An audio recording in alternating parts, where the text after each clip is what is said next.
Bismillahirrahmanirrahim. Assalamualaikum warahmatullahi wabarakatuh. Alhamdulillahirabbil alamin. Walladzi arsala rasulahu bil huda wa dinil haqq liyudhhirahu 'ala dini kullih. Wa kafa billahi syahida. Wa asyhadu an la ilaha illallah wahdahu la syarikalah. Wa asyhadu anna Muhammadan abduhu wa rasuluh. Allahumma shalli ala Muhammad wa ala alihi wa ashabihi wa man tabi'ahum bi ihsanin ila yaumiddin. Ya ayyuhalladzina amanu taqullaha haqqa tuqatih wa la tamutunna illa wa antum muslimun wa ba'du. Fa inna asdaqal hadisi kitabullah wa khairal hadyi hadyu Muhammadin sallallahu alaihi wasallam wa syarrul umuri muhdatsatuha fa inna kulla muhdatsatin bid'ah wa kulla bid'atin dhalalah wa kulla dhalalatin finnar. Ayol ikhwah azza subhanahu wa ta'ala, alhamdulillah, syukur kita aturkan kepadanya, salawat dan salam semoga tercurah untuk rasulnya Muhammad sallallahu alaihi wasallam. Alhamdulillah, majelis ilmu bisa kita adakan kembali setelah teralihkan dengan kegiatan yang lain selama akhir Ramadan dan awal bulan Syawal. Di akhir bulan Syawal insyaallah kita lanjutkan kembali, di mana kegiatan kita bermata rantai dari satu keadaan ke keadaan yang lain. Yang jelas semuanya berkegiatan, cuma bentuknya berbeda-beda, yang insyaallah semuanya di atas kebenaran. Sakmenika halaman pinten?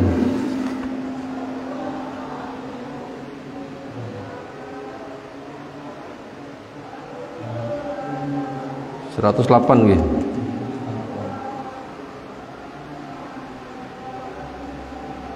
Halaman 108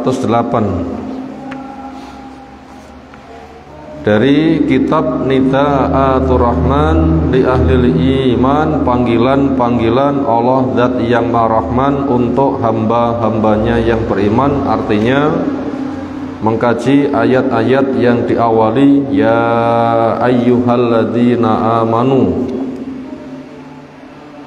Karya tulis dari Syekh Abu Bakar Jabil Al-Jazairi, semoga Allah merahmatinya, menjaga kita semuanya. Panggilan Allah yang ke-41 di halaman 107 sudah kita kaji bagian awal tentang dilarang bertanya pada masalah yang tidak ada faedahnya.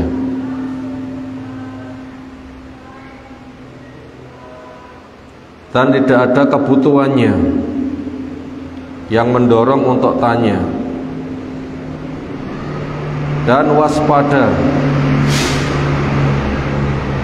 dari akibat ketika orang itu melanggar. Kita baca ulang ayatnya.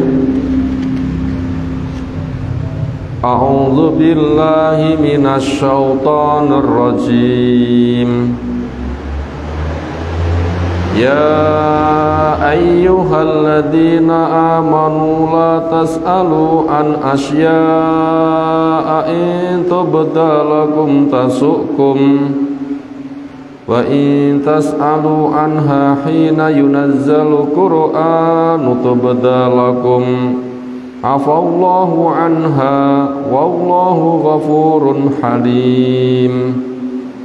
Qad sa'alaha qaumun min qablikum summa asbahu biha kafirin. Terjemahnya, wahai orang-orang yang beriman, kalian jangan menanyakan berbagai macam hal. Artinya yang tidak penting, yang tidak ada perlu, yang tidak ada urusan, yang mendorong untuk menanyakannya. Apabila ditampakkan jawaban untuk kamu, ternyata itu malah berisiko jelek. Dan jika kalian menanyakannya di mana wahyu masih turun, nanti akan ditampakkan jawabannya. Resikonya nanti bahaya. Allah memberikan maaf darinya, dan Allah Maha Pengampun lagi Maha Penyantun. Sungguh orang tempo dulu menanya kepada nabinya. Resikonya akhirnya dengan pertanyaan yang gak ada gunanya itu, mereka malah menjadi kafir.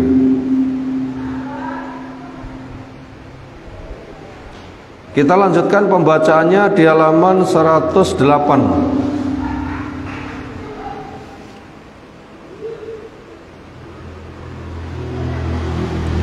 Baris yang ke-8 dari atas, bagian tengah. Tentang qaulu ta'ala fil ayah atsaniyah, pada ayat yang kedua, yaitu yang ke-102 dari surah Al-Maidah. Qad sa'alaha qaumum min qablikum summa asbahu biha kafirin. Sungguh pernah menanyakan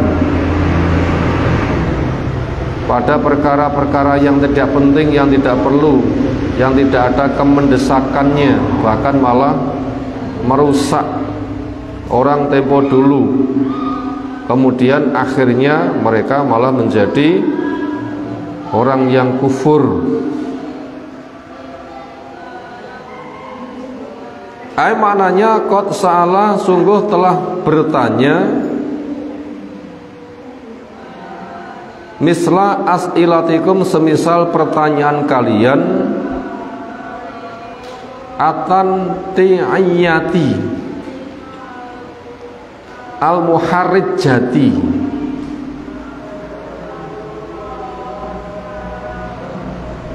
pertanyaan yang bersifat tanattu, melampaui batas, nggak dibutuhkan, nggak usah bertanya, tapi ngengkel. Yang itu malah muharrijah, menimbulkan dosa. Belum tanya, belum dosa. Masalahnya nggak usah ditanyakan karena sudah jelas. Ditanyakan malah masuk ke dalam dosa. Li Rasulullah, kepada utusan Allah SAW, kaumun min qablikum, kaum sebelum kamu, kal Yahudi, semisal Yahudi, wa gharim, dan juga yang lain-lain.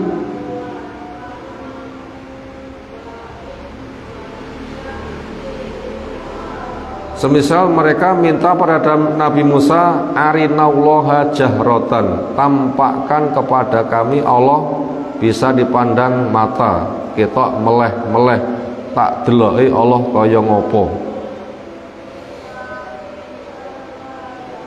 Padahal nabinya saja nggak ditampakkan, apalagi umat. Karena memang hikmahnya, bila orang itu taat ya sudah selesai. Tapi pembangkangannya dengan gaya tanya, akhirnya ngengkel, dijal, duduhno Allah itu seperti apa. Ternyata mereka malah pingsan kena hukuman dari Allah Ta'ala. Andaikan Allah tidak memaafkan, hancurlah mereka. Fasbahu, maka jadilah mereka biha, dengan pertanyaan yang tidak perlu tadi, bahkan pertanyaan yang bersifat pembangkangan, kafirin, malah jadi orang kafir. Li'annahum kullifu, karena mereka dibebani malam yatikuhu, kepada apa yang mereka tidak mampu. Fasyaqqa alaihim, maka akhirnya berat kepada mereka. Jaza'u ta'annutihim, sebagai balasan akan pembangkangan mereka. Fi as'ilatihim, berkaitan pertanyaan mereka al-muharrijati, yang menyebabkan beban li ambiyaim, terhadap nabinya.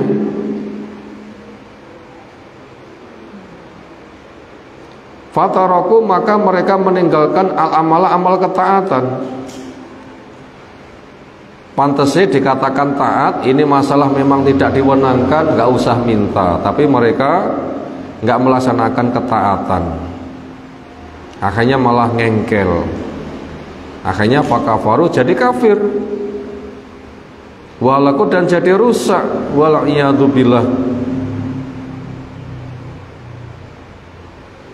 Wamin as'ilatil as'ilah, dan diantara, kita ulang, wamin amsilatil as'ilah, diantara contoh-contoh pertanyaan al-muharrijati, yang itu menyebabkan dosa, alati halaka fiha, yang hancur dengan pertanyaan itu. Man halaka, orang yang hancur, semisal su'alu Yahudi, pertanyaannya si Yahudi. Itqalu, ketika mereka mengatakan arinallah jahratan, tampakkan kepada kami Allah itu nyata, bisa dipandang mata. Fa'akhudathum, maka menimpa kepada mereka as-sa'iqatu, petir. Wahum, padahal mereka yang turun memandang, pada kondisi mereka memandang, mengalami. Ojo ngengkel, pangkatnya kok daur.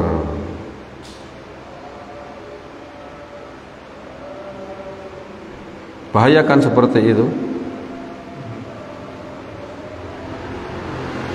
Padahal kegiatan ketaatan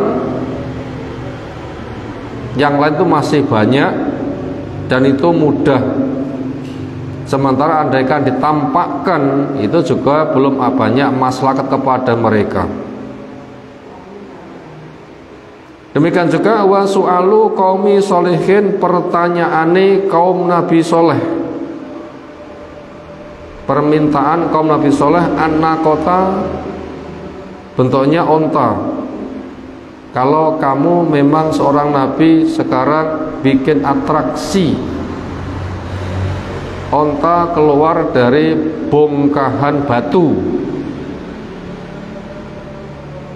Tapi dikatakan, tenan po tenan, lek dituduhne engko mau beriman. Bila kamu ngomong iya, lalu ditunjukkan kenyataannya kamu mengingkari, engko hancur loh. Mereka mengatakan iya. Iyanya itu bukan iya memang tulus, tetapi ngentai. Akhirnya fa'u'tuha, mereka diberinya.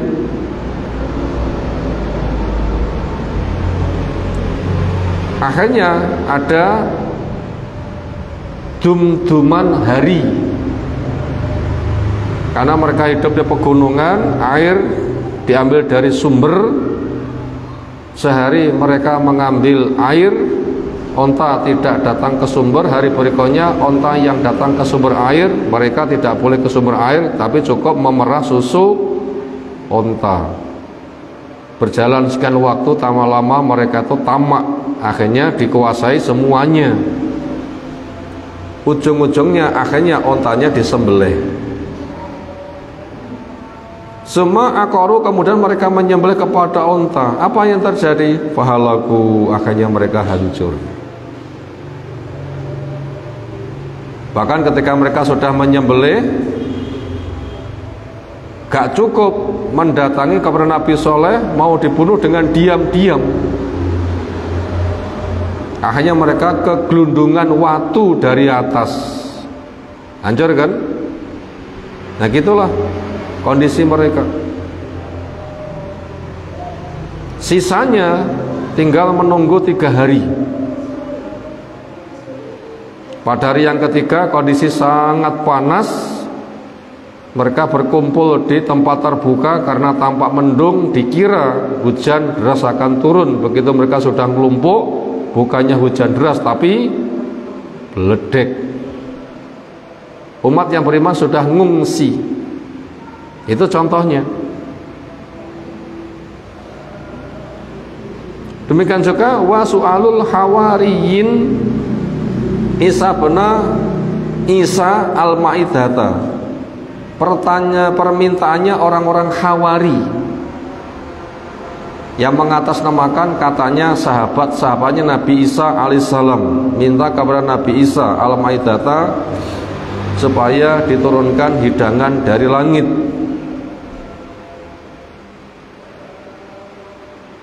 Wa qala ta'ala, di situ Allah Ta'ala firmankan, inni munazziluha alaikum, sesungguhnya saya akan menurunkan kepada kalian akan permintaanmu. Tapi ada catatannya. Wa may yakfur ba'du, siapa yang sesudah diturunkannya dia kufur minkum dari kamu, fa inni u'adzib, maka sesungguhnya saya akan menyiksanya adzaban dengan suatu siksa la u'adzibuhu, yang saya tidak pernah menyiksa ahadan seorang pun minal alamin, peristiwa yang ada di alam. Mereka mengatakan iya kami akan beriman, tapi kenyataannya mereka mengingkari. Akhirnya mereka juga mengalami kerusakan. Walidah, karena itulah falan na'lam, ndaklah kita tahu anal guluwa, sesungguhnya sifat melampaui batas, wa tanatu'a, dan sifat pembangkangan, wa kasrota suali, dan kakean tekon, banyak tanya, mimma layam, bagi dari apa yang tidak pantas, lil muslimi, untuk orang Islam, ayatiya, untuk mendatangi kegiatan yang kurang penggayian seperti itu. Wa yaqulu aw yaf'aluhu hadza, di mana dia mengatakannya atau melakukannya. Wa hadza, dan ini Rasulullah SAW yaqul fi, memberikan pengajaran yang tandas kepada para sahabat supaya jangan ikut-ikut seperti mereka. Inna a'dhamal muslimina fil muslimina jurman, sesungguhnya paling besarnya orang Islam berkaitan tentang saudaranya, sama-sama orang Islam, jurman, dosanya, man sa'ala ansa'in, orang yang tanya tentang sesuatu, lam yuharam, semula tidak diharamkan, anil muslimin, dari orang Islam, fakhurima, maka akhirnya diharamkan, min ajli mas'alati, dengan sebab pertanyaannya. Ketika belum ditanyakan sebenarnya itu mubah, maka manfaatkan saja, tapi kurang penggayian ditanyakan. Akhirnya hakim memutuskan dilarang. Apa contohnya? Contohnya semisal kasus perceraian, supaya orang cerai itu satu persatu. Suami lurus, istri yang butuh dibimbing, bimbinglah dengan nasihat yang baik-baik, dijak ngaji. Sekira pembangkangannya jelas, pisah ranjang. Juga enggak selesai pukulan pelajaran dengan dibawakan cambuk ke rumah, nanti biar tanya untuk apa. Ya pantasnya nggih nyambuk sapi, kok dibawa ke rumah, ya sampean sing penak diomongi aja kaya sapi, lagi taat lagi sabet, malah berangkang muni mah aku sabutono pancen nek sapi.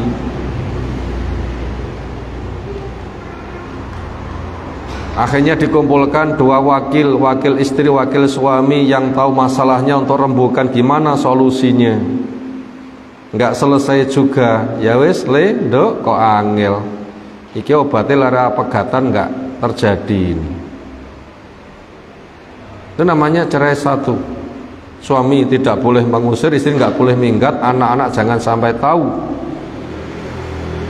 Mereka tetap satu rumah, mbok menawa engko nesune ilang 3 dina rukun neh. Itu pun juga harus disiapkan waktunya.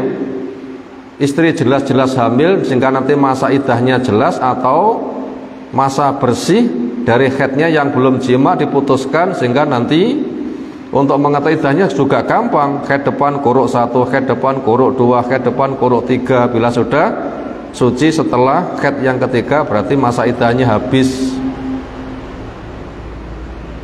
Itu supaya siap menghadapi masa iddah seperti itu. Maka apabila akhirnya rujuk tolong dino nesune ilang, dik rujuk ya, saksi dipanggil rujuk selesai. Itu namanya sudah jatuh cerai satu. Kehidupan normal kembali, mungkin tahun keberapa ngono neh. Akhirnya rakenek diselesaikan, akhirnya cerai.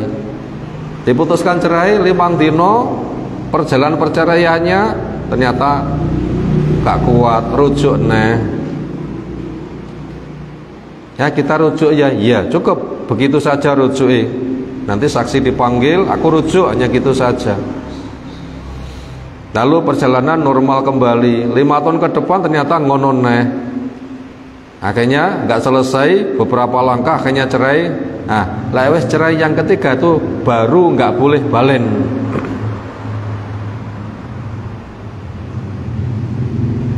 Nah ternyata itu ada kasusnya, dinasehati. Kalau terjadi perceraian itu siji-siji, ojo satu peristiwa langsung cerai 3. Akhirnya ngengkel minta kepada hakim, pokoknya putuskan 3, siji-siji wae. Pokoknya 3, siji-siji wae. Pokoknya 3. Oh, ra kena diomong. Ya wis. Sidang sudah jatuh cerai 3. Dong tolong dina mlaku pengen balen. Boleh balen? Gak bisa. Itu contoh. Yang semula itu adalah mudah-mudah saja, tapi ngengkel menjadi berat. Bila sudah cerai ketiga seperti itu mau balen tidak bisa. Kecuali si istri masa iddah habis kemudian nikah normal dengan laki-laki lain, akhirnya menjanda lagi tanpa rekayasa. Nah itu baru boleh nikah. Tapi lek rekayasa, mantanku rabinen tapi tolong dina wae aja tak apa-apane, engko tak tukokne opo, ngoten kira-kira nggih. Nah itu tidak bisa, itu namanya rekayasa, namanya kisahnya muhalil muhalallahu, itu dilaknat ya, termasuk nikah yang rusak seperti itu, tidak sah. Makanya orang yang menyebabkan semula gitu mubah-mubah saja tapi ngengkel menjadi berat, maka orang yang menyebabkan berat seperti itu, maka dia memikul dosa yang paling besar. Dan contoh-contoh yang lain itu tadi hadis yang ada, orang yang paling gede dosa ini dari orang Islam berkaitan umat Islam, yaitu menanyakan sesuatu sing jane ndak usah ditanya tapi ngengkel. Dengan pertanyaan ngengkel tadi yang semula tidak haram, akhirnya diputuskan menjadi haram. Nah maka orang kayak tadi dosanya paling bahaya. Wa yaqul, dan mengatakan Nabi SAW, Fatau abi wa umi, tebusan untuk Nabi bapak dan ibuku, wal alam ajma, dan alam kabeh. Ini bahasa penghormatan. Saya rela mengorbankan bapak ibuku dan semuanya dalam rangka menghormati Nabi. Kenapa kok begitu? Karena mencintai Nabi itu lebih daripada mencintai dirinya, bapaknya, ibunya, suaminya, istrinya, anaknya, kerabatnya, jabatannya, hartanya. Semua manusia, cinta pada Nabi kudu nomor 1. Apa sabda Nabi SAW? Innallaha harrama alaikum uquqal ummahat, sesungguhnya Allah mengharamkan kepada kalian durhaka kepada ibu, bawa dal banat, dan menanam anak perempuan hidup-hidup, wa man'an wahab, dan melarang sesuatu sing kudune diwehne, dan mendatangkan sesuatu yang kudune ndak usah diberikan. Wa karihalakum salasan, Allah juga benci kepada kalian 3 hal. Apa 3 hal yang dibenci? Kila wa kola, dikatakan dan berkata. Maknanya enek berita nggak dicek langsung diceritane, jeree. Napa niku istilahe? Saur manuk nggih. Anu, jembatan Ngujang amblek. Rong dicek wis ceruwi to kono. Donge enek sing jejal ngidul. Ora enek kesan apa-apa iki. Nah, itu contohnya. Ada berita belum dicek wis dicerita nih. Itu termasuk perkara yang sangat dibenci. Wa kasrata su'al kakian tekon, ini juga perkara yang dibenci. Makanya bila tanya, cek dulu, saya sudah tahu atau belum, penting apa enggak. Bila nanti dijawab memang itu untuk cari ilmu diamalkan atau sebatas timbang meneng kurang penggayaan, cek dulu, jangan germong. Nah, begitu. Wa idha'atul mal, dan menyia-nyiakan harta. Wa yaqul, dan juga bersabda Nabi sallallahu alaihi wasallam di ashabihi, kepada para sahabat ridwanullah alaihim, takliman dalam rangka memberikan pengajaran, wa tarbiyatan dan pendidikan, wa ta'diban dan arahan adab. Isi sabda Nabi sallallahu adalah inna Allah ta'ala, sesungguhnya Allah ta'ala faroidho mewajibkan beberapa kewajiban, semisal sholat. Fala tudayyuhu, jangan kamu telantarkan, maka supaya tak menegakkan sholat. Wa hadda hududan, dan memberikan beberapa batasan. Riba itu haram, korupsi itu haram misalnya, babi itu haram, anjing itu haram misalnya. Wala ta'atu, kamu jangan melanggarnya. Bila riba segera tobat, bila korupsi segera tobat dan dikembalikan hartanya. Wa harama asa, dan mengharamkan beberapa hal, fala tantahikuha, jangan kamu langgar. Wasakata anasya, dan mendiamkan beberapa hal.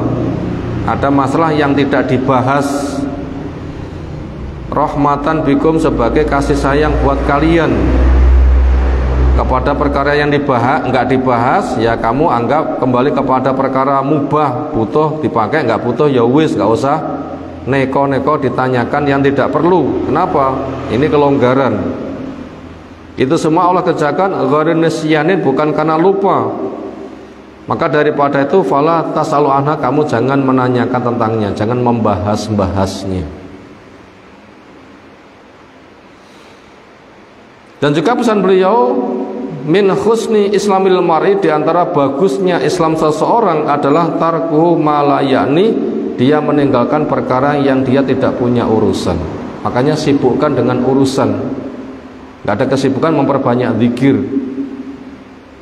Ojo tandang saya nggak ada urusan, termasuk menanyakan yang nggak ada kepentingannya. Nyapa tak tekone timbang nganggur, aku lera ngomong daguku uang ngoten nggih. Wa akhiran, terakhir, ayyul qari, wahai pembaca, wal mustami, dan para pendengar, alena, wajib kepada kita, bil adabi, memiliki adab, tata krama sopan santun ma'allah, bersama Allah. Kepada makhluk saja butuh hormat, kepada Allah kudune malah lebih hormat. Yaitu fala nasalu, jangan sampai kita menanyakan kepadanya malam tajri sunnatullah, tidak berjalan padanya ketetapan hukum Allah Ta'ala. Maknanya bila kita menanyakan yang logis-logis wajar saja. Pada perkara yang itu tidak layak terjadi, tidak usah diminta untuk terjadi. Tapi kalau orang itu mengadakan pembangkang, ya aneh-aneh saja. Misalnya ada orang yang kufur mengatakan, Allahumma in kana hadza min indika fa'amtir alaina hijaratan minas sama. Ya Allah, jika Islam itu benar, beri bukti kepada kami hujan batu dari langit. Udan watun itu wajar terjadi napa mboten? Mboten wajar. Sing wajar niku udan napa? Banyu. Ora tok gedhi-gedhi wis tak tok loro lho nggih. Apa mulai udan watu, wong kadang udan salju sak jempolan saja wis gak karuh-karuan, genteng iso jebol nggih. Pone udan watu, kan aneh-aneh pertanyaan ini. Itu contoh peristiwa yang tidak biasa terjadi. Ternyata mereka malah memintanya. Itu menunjukkan pembangkangan. Maka jangan seperti itu. Wa alaina bil adabi, supaya kita memegang adab ma'rasulillah, bersama Rasul sallallahu alaihi wasallam. Fala narudu alih, jangan kita menyanggah, ngengkel, membantah kepada Nabi mata ilahi, apa yang Nabi mengajak. Karena pesan Allah Ta'ala, wa ma atakum rasul fakhudhuh wa ma nakum anhu fantahu. Apa yang Rasul datangkan ambil semampumu, apa yang Rasul larang tinggalkan. Kudune ngono kuwi sikape. Wana sohabi, apa ya Rasul nasihatkan. Kalau punya adab ya gitu saja, jangan menanyakan sing nyeleneh. Wa alaina bil adabi, demikian juga kita wajib untuk berhias adab ma'a ahlil ilmi, bersama ahli ilmu, pak guru, bu guru, atau siapa yang menyampaikan pengajian kepada kita, itu juga butuh adab. Fala nas'alu su'ala tanatuin, jangan kita menanyakan pertanyaan yang sifatnya pembangkangan. Contoh sifat pembangkangan itu di masyarakat itu sering ada. Pak, ngono kuwi ya apa mungkin terjadi. Jadi muni ngono kuwi gayane rada mbesengut gitu loh ya. Masa wong kok pengen dipadakne kaya Nabi, ya apa iso? Sampeyan iso apa piye? Nah, itu namanya contoh nggak punya adab. Kenapa kita enggak ambisi saja? Ya Allah, ternyata Nabi itu sifatnya mulia. Walaupun saya tidak bisa, tapi saya mencintai Nabi. Tolong bersamakan saya dengan Nabi. Kan pantasnya kan gitu kan? Wong ini kok dipadak nih karo Nabi, kapan isone? Itu contoh, itu enggak ada rasa hormat kepada gurunya yang seperti itu. Fala nasalu solatanu, jangan sampai menanyakan pertanyaan yang sifatnya pembangkangan. Wala nas'alu amma nahnu bihi alimun, demikian juga kita jangan menanyakan amma dari apa yang nahnu kita bihi padanya alimun taun. Jane wis ngerti karek ngamal, enggak usah ditekokne, nggih apa wong ngerti kok. Wala amma la wala amma, tidak juga menanyakan dari apa yang nahnu ghairu azimin, kita tidak menginginkan alal amal lebih untuk mengamalkan. Lek pancen syirikah ya ora usah tekon. Tolong budal rono, ya lek enek peda ya budal, dene ora ya ora. Jane muni ngono ki kok pengen budal nggih mboten, mek golek alasan mawon. Lek karuan gah ya muni gah gitu saja. Demikian juga wala nas'alun nasa, jangan sampai kita menanyakan kepada manusia, meminta kepada manusia amalam harta mereka. Diupayakan orang itu mandiri, la iso malah nguwei. Aja wong liya kon kerja keras dhek santai-santai lek butuh njaluk. Jangan. Wala nukalifum, jangan sampai kita membebani mereka. Malah yahsunun, dari sesuatu yang mereka tidak bisa, wala mala yatikun, dan apa yang mereka tidak mampu. Wala nalazam, supaya kita memegangi as-sabra, sifat sabar, wasumta, dan banyak diam, wadzikra, dan banyak zikir. Makanya dikatakan mangkana yu'minu billahi wal yaumil akhir falyakul khairan aw liyasmut. Lek ngomong apik gak iso ya meneng wae, sibukkan dengan zikir to malah mending. Fahadha huwa tariqul hidayati, inilah dia jalan petunjuk, wal kamali, dan kesempurnaan. Fal naslukhu, mari kita tempuh adab-adab ini. Wallahu ma'as sabirin wal muhsinin, dan Allah menyertai kepada orang yang sabar dan berbuat baik. Wassalamun al mursalin walhamdulillahi rabbil alamin. Keselamatan semoga tercurah kepada Rasul, dan pujian semata hanya untuk Allah Rabbul Alamin. Alhamdulillah, materi selesai kita baca. Berikutnya kita masuk pada rangkuman. Mau dicatat disilahkan. 1.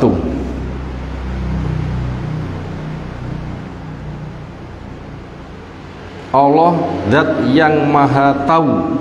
Itu nomor 1. Allah zat yang maha tahu. Titik. Yaitu mengetahui apa yang sudah terjadi, sedang terjadi, akan terjadi, global maupun terperinci, semuanya itu Allah maha tahu. Termasuk kapan kiamat terjadi, kita akan mati, nanti mati umur berapa, mati nek ngendi, loro apa, kita tidak tahu, tapi Allah maha tahu. Nomor 2, Allah zat yang maha penyayang.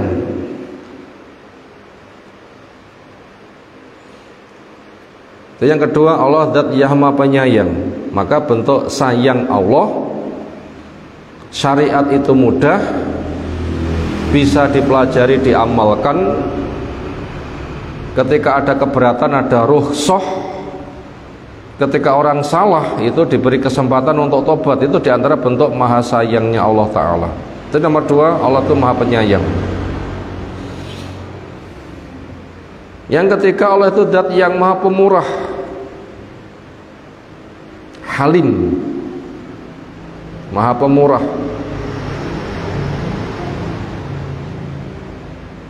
Atau maha penyantun, sehingga maaf Allah itu mendahului murkanya,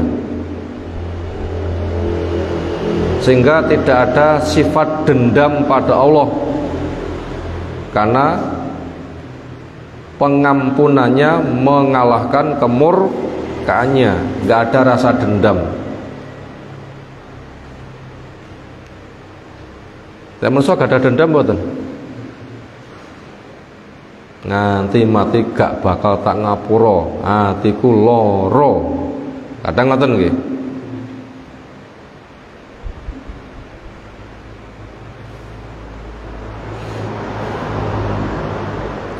Itu bentuk pemurahnya Allah adalah maafnya mengalahkan murkanya, sehingga tidak ada dendam pada diri Allah. Makanya siapa yang punya dosa sak gede apapun, tobatlah, Allah akan memberikan tobat tanpa ada kemurkaan. Ditutup dosa, ditinggalkan, gak dituntut. Nomor 4, syariat Allah itu sebagai bahan penjajakan, bukan pembebanan. Syariat Allah itu sebagai bahan penjajakan, bukan pembebanan.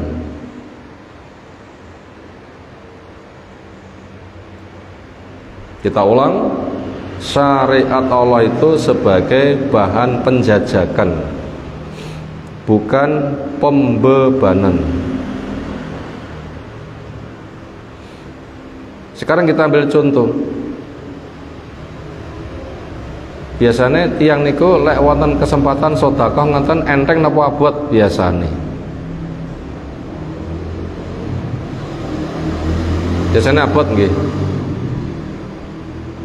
Apa nah bolak-balik. Makanya ketika Allah memerintahkan infak, Allah itu kok butuh bantuan ndak? Allah memerintahkan sedekah, Allah butuh subsidi ndak? Bahkan Allah menggunakan bahasa supaya kamu memberikan pinjaman, Allah itu sedang bangkrut, enggak.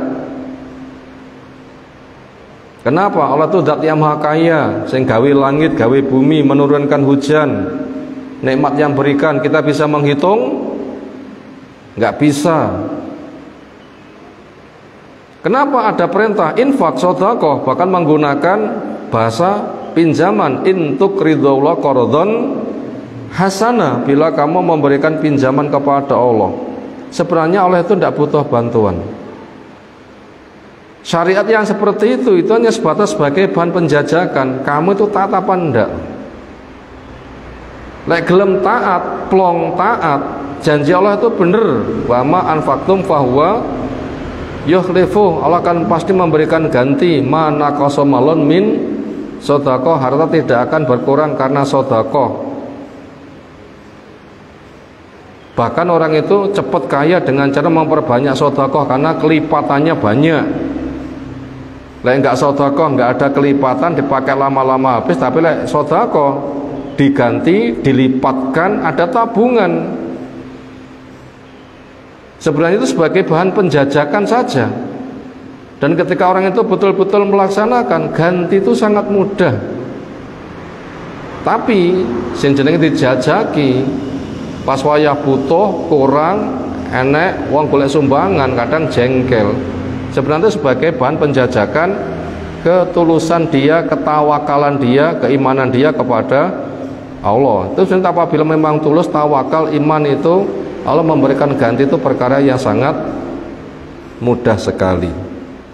Itu sebagai bahan pendidikan dari manusia yang punya sifat kikir. Makanya syariat Allah itu bukan pembebanan tapi sebatas penjajakan ketaatan. Makanya apabila kita sudah menghadapi syariat, belajar sami'na wa ata'na. Belajar apa? Belajar sami'na wa ata'na. Langsung sambut dengan tulus. Makanya orang semisal Abu Bakar itu ketika ada penggalian dana untuk peperangan, itu langsung dilewehne kabeh hartane. Kenapa kok begitu? Upama engko menang golek pulian ki gampang. Tapi upama kalah, sing dirampas musuh bukan sebatas yang kita bawa, nek ngomah juga akan dirampas. Podo-podo dirampas karon diwehne kan penak. Penak pun dimikiri. Rong tiga ini sarapan Rasulullah kalih karuan diniati poso, penak pun dimikiri.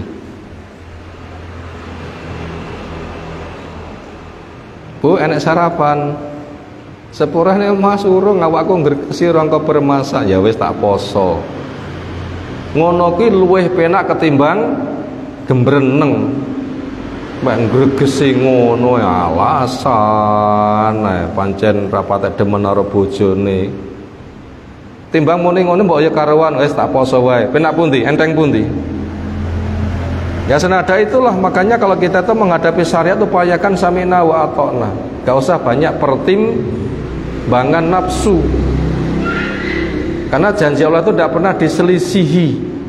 Seperti banyu dipun ciduk, begitu gayung diangkat, rotone banyu niku langsung napa ngenteni. Langsung air diceduk, gayung diangkat, permukaan air rata, itu kan otomatis kan.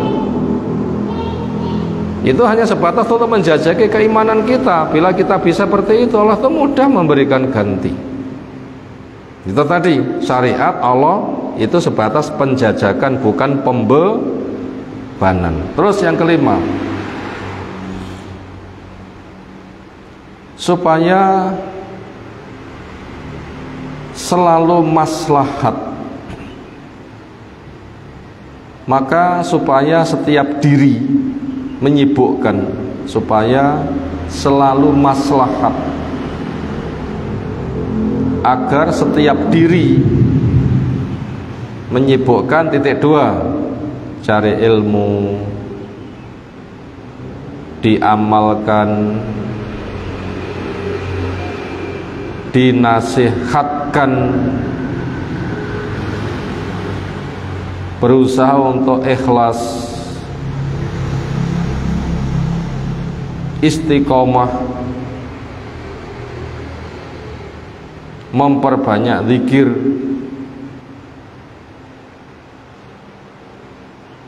jangan menyangkal, jangan menggurui, dan jangan tanya yang tidak ada gunanya.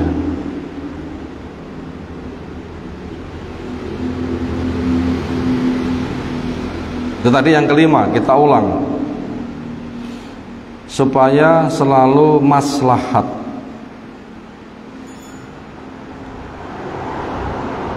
agar setiap diri sibuk. Titik dua, cari ilmu, diamalkan, diajakkan pada orang lain, ikhlas, istiqomah, memperbanyak zikir. Jangan menyangkal, apa bahasa Jawa nih, ngengkel, ngeyelan. Jangan menggurui. Maknanya rumoso luwih pinter timbang dalil, itu namanya menggurui. Jangan menggurui. Jangan tanya yang tidak ada gunanya. Nah begitu. Ini apabila kita sibukkan seperti itu, seolah kita nanti maslahat. Potensi kita sibukkan untuk cari ilmu, amalkan, ajakkan pada orang lain. Amal kita muhasabah, istikhlas apa durung. Kita berusaha untuk istiqomah. Bibir kita sibukkan untuk memperbanyak zikir. Bila ada masalah jangan gampang ngengkelan, jangan sok pinter. Kadang Allah Rasul dikritiki. Dan juga jangan menanyakan yang tidak ada gunanya. Bila kita mau menyibukkan seperti itu, insyaallah kita nanti akan terjaga. Demikian yang kita kaji sore hari ini. Insyaallah kelanjutan pembahasan kita kaji menyusul. Semoga Allah Ta'ala memberikan ilmu bermanfaat untuk kita semuanya. Subhanakallahumma bihamdika asyhadu an la ilaha illa anta astaghfiruka wa atubu ilaik. Assalamualaikum warahmatullahi wabarakatuh.